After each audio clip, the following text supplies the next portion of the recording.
Hi అండి అందరికీ. అందరూ బాగున్నారా? Welcome back to my channel. ఈ వీడియో వచ్చేసి ఈవినింగ్ రొటీన్ అండి. ఈవినింగ్ టీతో మొదలవుతుంది, మార్నింగ్ టీతో స్టార్ట్ అవుతుంది.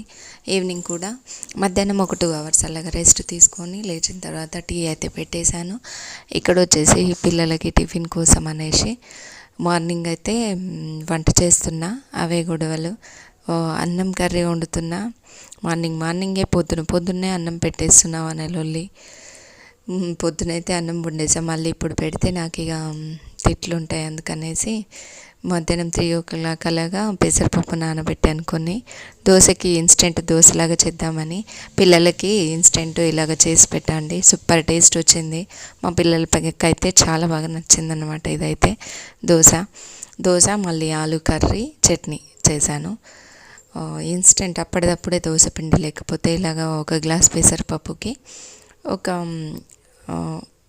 2 స్పూన్ కొన్ని బియ్యము, కొన్నేమో మినపప్పు వేసి నానబెట్టేసేయాలి. ఆ తర్వాత మిక్సీకి వేసి కొంచెంసేపు పెట్టేసేయాలి. అలాగే అప్పటిదప్పుడు వేసినా కూడా దోశలు అనేవి బాగా వచ్చాయి. ఇక్కడైతే నేను మా అత్తమ్మ వారికి కూడా తాగేసి ఈ గిన్నెలు కూడా ఉన్నాయి, ఇంకా కడిగేసేయాలి. వాళ్ళు వచ్చేసరికి వచ్చిన తర్వాత ఎలాగో రాగానే తినట్లేదు, వాళ్ళైతే చేసి పెట్టేసేయాలన్నమాట. ఇప్పుడు అన్నం పెట్టానంటే మరీ గోల. ఇన్ని రోజులు నేనే వాళ్ళకి అలవాటు చేసింది. మార్నింగ్ టిఫిన్, మధ్యాహ్నం వంట, మళ్ళీ ఈవినింగ్ ఏదన్నా స్నాక్స్ అలాగా.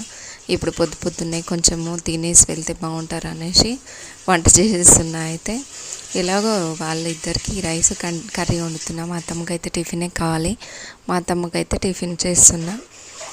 దానికి ఇక కొన్ని రోజులు అలవాటు అవ్వడానికి ఇదైతే ఎన్ని రోజులు చేస్తానో తెలియదు. గోలు చేస్తారనమాట. వాళ్ళకి టిఫిన్ అలవాటు అయిపోయింది. అందుకనే అన్నం తినమంటే గోల అన్నమాట. అందుకనేసి మళ్ళీ ఈవినింగ్ ఎలాగో చేయాలి. నాకు వర్క్ అనేది సేమ్ ఉంటుంది, మళ్ళీ డబల్ వర్క్. కానీ అన్నం తినేసి వెళ్తే కొంచెం బాగుంటారా అనేసి అలవాటు చేస్తే ఇలా ఉంటుంది పిల్లల్ని. తర్వాత మిక్సీకి పట్టాను. ఇక్కడ వచ్చేసి గిన్నెలు కూడా ఉన్నాయి కదా, కడిగేసి టిఫిన్ అయితే చేయాలి. అప్పుడప్పుడు శారీస్, అప్పుడప్పుడు డ్రెస్సెస్ కట్టుకుంటున్నాయి. ఇక్కడికి వస్తేనే డ్రెస్సెస్, ఊరికి వెళ్తే మాత్రం శారీసే కంపల్సరీ. శారీసే ఉంటాయి అక్కడికి వెళ్తే. అంత అలౌడ్ ఇంకా ఊర్లో అయితే రాలేదు. ఇక్కడైతే మాత్రం 1 year అవుతుంది నేను డ్రెస్ వేసుకుంటున్నా. ముందైతే అసలు శారీస్ పైనే ఉండేదాన్ని. ఎక్కువ మట్టుకైతే నాకు డ్రెస్ ఇష్టము. అలాగే ఉంటుంది శారీస్ వేసుకునే వాళ్ళకి. ఇప్పుడైతే డ్రెస్సెస్, నైటీస్ అంత అలౌడ్ లేకుండే ముందైతే. ఇప్పుడైతే ఏమనట్లేదు, అందరూ వేసుకుంటున్నారు కాబట్టి. ఇదిగోండి,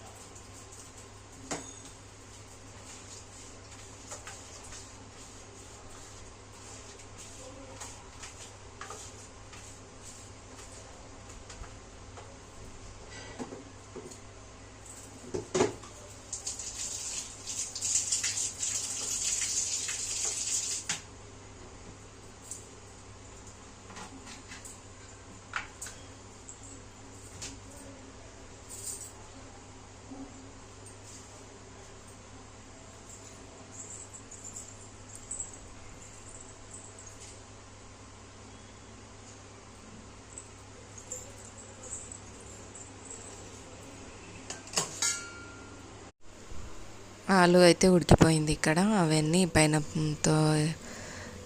పైనది తీసేసి పోపు పెట్టేసేటప్పుడు ఇలా చిదిమేసేయాలి అంతే, స్మాష్ లాగా. ఆలు పరోటాకి ఎలా చేస్తామో స్టఫింగ్ అలాగే ఉండాలి, సేమ్ అలాగే పోపు పెట్టేసి చేయాలి. పక్కన చట్నీ కూడా రెడీ చేసుకున్నా. కొన్ని పచ్చిమిర్చి, మళ్ళీ పల్లీలు అవి వేయించి చట్నీ కూడా రెడీ చేసుకున్నాను.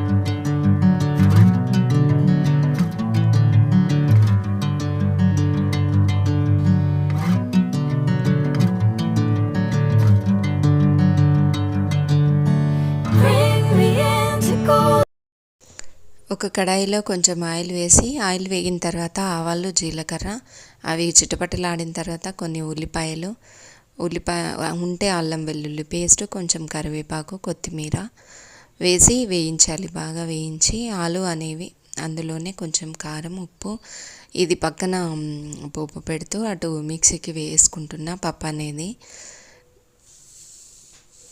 కొంచెం అదే పప్పులో రైస్ కూడా వేయాలి.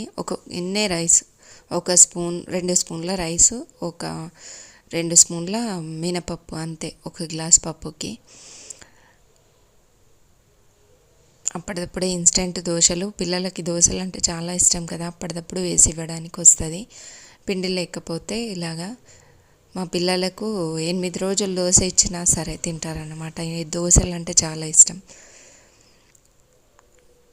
ఇవన్నీ వేసి ఆయిల్లోనే కొంచెం కారం, ఉప్పు, 1 టమాటా వేయాలి. టమాటా వేగిన తర్వాత ఆలు వేసి బాగా ఇలాగా చిదిమేసి కొంచెం వాటర్ పోసుకొని ఉడికించాలన్నమాట.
పిల్లలు వచ్చి రాగానే ఎలాగో తినట్లేదు. వాళ్ళకి 10th కదా, రాసుకోవడం చాలా ఎక్కువ ఉంటున్నాయి. అందుకనే వాళ్ళు రాయడంలోనే పడుతున్నారు. కొంచెం వాడైతే బయట ఆడుకోవడానికి. అప్పటి వరకు నాదేలాగో 6 అయిపోయింది నేను చేసేసరికి. దీపం పెట్టేసిన తర్వాతే ఈవినింగు 6కి అలాగా దీపం పెట్టకుండా తినడానికైతే పెట్టొద్దు, తల దువ్వుకోవద్దు, తినడానికి పెట్టొద్దు, ఇలాంటివన్నీ కొన్ని రూల్స్ పాటించాలి. ఈవినింగ్ టైంలో దేవుని దగ్గర దీపం పెట్టిన తర్వాతనే తినడానికి పెడతామన్నమాట. 6కి అలాగా దీపం పెట్టే టైంకి అలాగా తినడానికి ఇవ్వమన్నమాట మేమైతే. ఇక్కడ దోశకి కూడా పెనం పెట్టేశాను. దోశ చట్నీ కూడా రెడీ అయిపోయింది, పైన స్టఫింగ్ కూడా రెడీ అయిపోయింది. ఇది హీట్ ఎక్కిపోయితే కొంచెం వాటర్ వేసి బాగా తుడిచేసి దోశలు స్లిమ్లో పెట్టేసి దోశలు వేయాలి. అంటేనే దోశలు అనేవి బాగా వస్తాయి. వేడిగా ఉంటే మాడిపోతుంది అన్నమాట, పెసరపప్పు కాబట్టి తొందరగా మాడిపోతుంది. అందుకని హీట్ ఎక్కిన తర్వాత కొంచెం వాటర్ వేసి చల్లబడనివ్వాలి. ఆ తర్వాత కొంచెం సిమ్లో పెట్టి దోశ వేయాలన్నమాట. నేనైతే ఐరన్ పెనంలో చేస్తాను కాబట్టి ఇలాగా. అదే ఆ పెనంలో అయితే బాగానే వస్తాయి, దానికి ఏం టెన్షన్ లేదు. దీపం అయితే పెట్టేసి ఆ తర్వాత దోశలు వేసి ఇచ్చేసాను. పిల్లలకైతే భలే నచ్చాయి. ఇవి ఇన్స్టెంట్ దోశనే కానీ బాగా నచ్చాయి పిల్లలకైతే.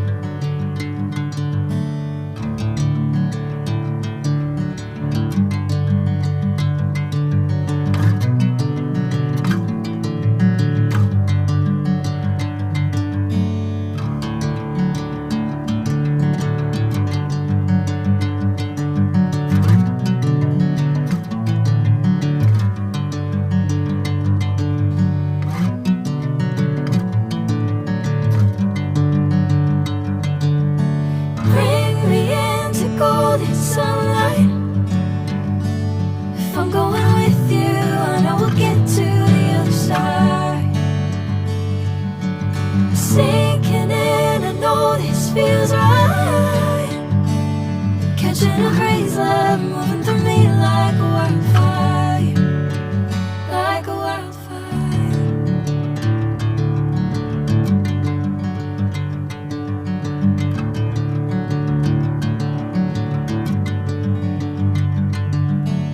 Hey, I'm never the same.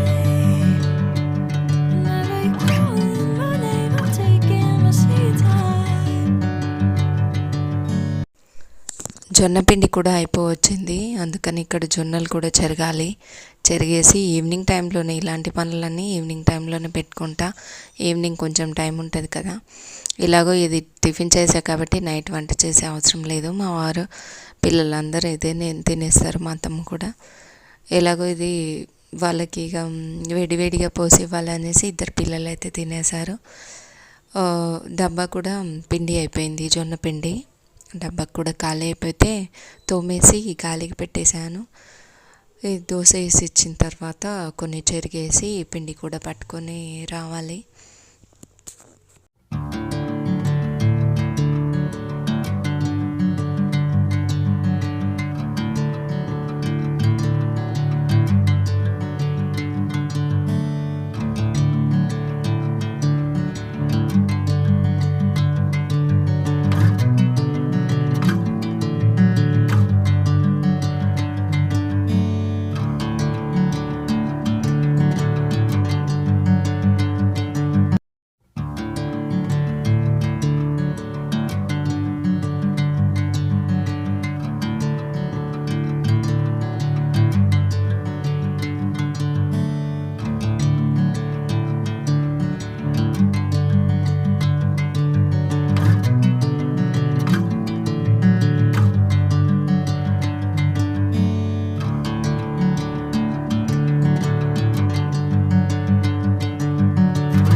Sunlight.